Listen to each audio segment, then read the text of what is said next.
Good day sa inyo mga tropa. So, ito yung kahan ng Sniper 150. So, sabi ko, ikakabit ko sa ating Marvel 125 at ito na siya mga katropa.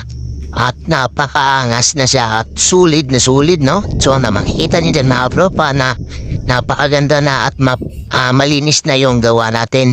So, sa mga nag-aabang dyan mga tropa kung paano ko siya dinidiskarte, so, ini-edit ko pa lang din sa mga tropa po. Bali, ito ay pinapakita ko lang sa inyo na successful yung gawa natin. At ito naman po yung ilaw niya. Ayan.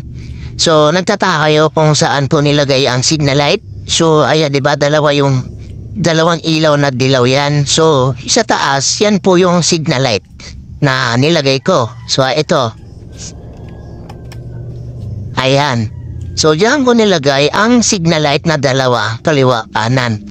So, abang-abang lang kayo mga tropa, mailalapag ko rin soon yung full video na paano ko diniskartean. So, at nice ko lang din po pala magpasalamat sa mga followers ko na mga solid at sa coming soon na mga nagpalo sa aking YouTube at Facebook page.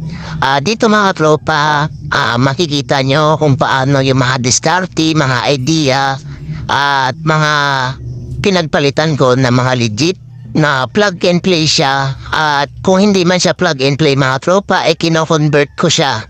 So dito nyo rin po makikita sa page ko at mga diskarte. So kung hindi ka pa nakapalo sa akin page mga tropa at YouTube, ay pakipalo na lang po at para updated ka sa mga bago nating content. So, ayan lang mga tropa, ride safe sa ating lahat at God bless po.